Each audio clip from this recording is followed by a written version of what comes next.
भारत ने आखिरकार बहुत बड़ा झटका दिया है कनाडा को और गुस्से से लाल कनाडा अब बहुत सारी चीजें कह रहा है। कनाडा ये कह रहा है कि जो सोवियत संघ ने नहीं किया वो भारत ने कर दिया। आखिर भारत के ऊपर इतना क्यों बौखलाया है कनाडा, जानेंगे क्या है मामला। तो वहीं दूसरी तरफ इजराइल के सामने तनकर खड़ा हो गया है हमास, बनाया है चौतरफा घेरने का प्लान। क्या गाजा की जंग भारी पड़ेगी? और इन सब के बीच में अमेरिका ने हथियारों से पाट दिया है। जानेंगे ये जंग कहां जाने वाला है। जियोपॉलिटिक्स में इस वक्त धमाल मचा है। आइए जानते हैं इन खबरों को विस्तार से। गाजा की लड़ाई इतनी आसान नहीं होने वाली है, ये तो मान लीजिए। अफगानिस्तान मामले में भी हम लोगों ने देखा, जब किसी दूसरे देश में कोई सेना इंटर करती है तो युद्ध आसान नहीं हो जाता है।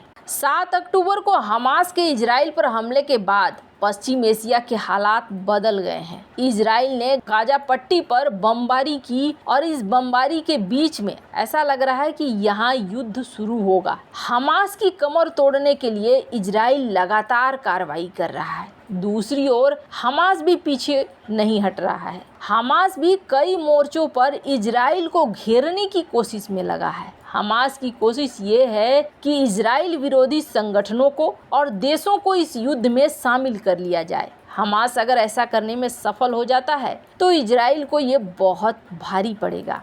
यरूशलेम पोस्ट की एक रिपोर्ट है जिसमें कहा जा रहा है, हमास के चीफ इस्माइल हनिये और दूसरे नेताओं को विश्वास था कि 7 अक्टूबर को इजराइल में हमले के बाद गाजा पट्टी में युद्ध छिड़ेगा तो उसके पक्ष में कई मोर्चे से इजराइल पर हमला होगा। हमास की इस उम्मीद को गुरुवार को एक बार फिर इजराइल और लेबनान में हुई तनातनी से बल मिला। इसने हमास के उस प्लान की उम्मीद को फिर से जिंदा कर दिया जिसमें वो इजराइल के साथ कई मोर्चे पर टकराव शुरू करना चाहता है। हमास हिजबुल्लाह को युद्ध में घसीटने के लिए बेताब है। हिजबुल्लाह भी अपनी ओर से ये संदेश देना चाहता है कि उसने फलस्तीनियों को अकेला नहीं छोड़ा है और युद्ध में शामिल होने के लिए तैयार है। हिजबुल्लाह के अखबार अल अखबर के मुताबिक गाजा पट्टी और लेबनान में साझा सैन्य गतिविधियों को अंजाम देने के लिए हमास, हिजबुल्लाह और सहयोगी गुटों को शामिल करने के लिए एक ऑपरेशन रूम बनाया गया है। पिछले कुछ सालों में हमास और फलस्तीनी इस्लामिक जिहाद ग्रुप लगातार एकजुटता के विचार को बढ़ावा दे रहे हैं। मतलब इनका कहना है कि जितने भी इजराइल विरोधी हैं सब एक साथ आ जाओ। ईरान, वेस्ट बैंक, पूर्वी यरूशलेम, अरब इजरायली, यमन स्थित हौतीस, सीरिया, ये सब जुड़ जाएं और जुड़कर एक बार फिर से हमला करें। वैसे आपको बता दें, लेबनान में होने के बाद थोड़ा खुश नजर आया हमास, पर इसकी खुशी क्या ज़्यादा दिनों तक रहेगी। गाजा में ज़मीनी हमला की तैयारी कर चुके इजराइल की मदद के लिए अमेरिका ने अपने हथियारों का जखीरा खोल दिया है। इजराइल की यात्रा करने वाले अमेरिका के राष्ट्रपति जो बाइडेन ने गुरुवार को देश से अपील की है कि इजराइल यूक्रेन के युद्ध में अरबों डॉलर खर्च करने की जरूरत है और इसे दिया जाए। इससे आप अंदाजा लगा सकते हैं कि यहाँ पर बहुत ज़्यादा खर्चा करने की तैयारी अमेरिका कर चुका है और यहाँ पर युद्ध होगा। पर आने वाले समय में देखना होगा कि क्या इजराइल इस युद्ध को आसानी से निपटा पाता है या नहीं निपटा पाता है। वहीं दूसरी तरफ हमने सुबह सुबह आपको खबर दी थी और बताया था कि कनाडा के जो गुपचुप बात करने की रणनीति थी वो काम नहीं आई और कनाडा पे भारत ने बहुत तगड़ा वाला एक्शन लिया और इस एक्शन का असर भी दिखना शुरू हो गया। दरअसल भारत इस वक्त अपने हिसाब से चल रहा है। राजनयिकों को हटाने के फैसले पर भारत ने कोई बदलाव नहीं लाया, जिसके बाद छटपटाने लगा कनाडा। और कनाडा की विदेश मंत्री ने कहा कि देखो, हमें तो हटाना ही था, हमारे राजनयिकों की इम्यूनिटी हट गई। तो उनसे सवाल किया गया कि निज्जर के बारे में कुछ बताइए। इस पर उन्होंने कहा कि हमारे पीएम ने तो संसद में बता ही दिया था, अब उस पर हम क्या बात करें। आगे हमने सरकार को सारी बात बता दी थी, भारत सरकार को बता दिया था विश्वसनीय आरोपों के बारे में। जिसके बाद ये पूछा गया कि क्या आपने सबूत दिखाए, तो उन्होंने कहा कि भारत से हमने कई बार बातचीत की है और बातचीत के जरिए हमने आरोपों को अवगत कराया है। अब इसका मतलब था इनके पास सबूत नहीं है, वरना ये सीधे कहते हैं हाँ जी हमारे पास सबूत है, लो ये लो, हम दुनिया के सामने रख देते हैं। इन्होंने कोई सबूत नहीं दिखाया,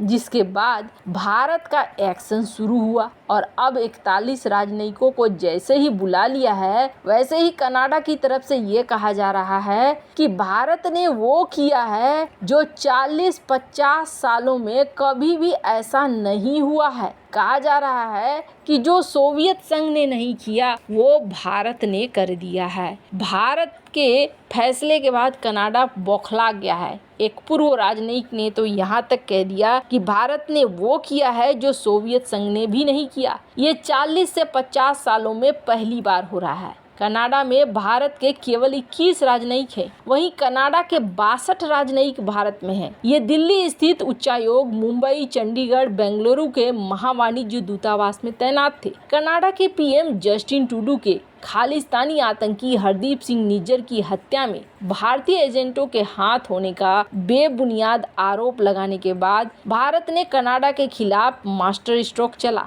इसका असर भी साफ नजर आने लगा है। भारत के इस पलटवार पर एक पूर्व कनाडाई राजनयिक गार पार्डी ने सीबीसी न्यूज में कहा कि मुझे ऐसी कोई दूसरी घटना याद नहीं है। दूसरे देश के साथ राजनयिक रिश्ते को तोड़ दिया गया और सभी को बाहर जाने के लिए कह दिया गया हो। पार्डी ने कहा कि मुझे पिछले 40 से 50 सालों में ऐसी कोई दूसरी घटना याद नहीं है जहां इस तरह की घटना घटी हो। यहाँ तक कि सोवियत संघ के साथ रिश्तों के सबसे खराब दौर में भी आम तौर पर कुछ राजनयिकों को ही निकाला जाता था। पूर्व कनाडाई राजनयिक जेफ नकीवेल ने माना कि भारत का ये कदम असाधारण है। उन्होंने कहा कि कनाडा को वीजा की बहुत ज़्यादा डिमांड को देखते हुए कनाडा को भारत में बड़ी संख्या में राजनयिक रखने पड़ते थे, क्योंकि कनाडा के लिए बहुत सारे भारतीय छात्र आते थे। भारत से ही बहुत सारे प्रवासी भी आते थे। आपको बता दें, भारत के इस सख्त रुख के बाद कनाडा के विदेश मंत्री के सुर बदल गए हैं।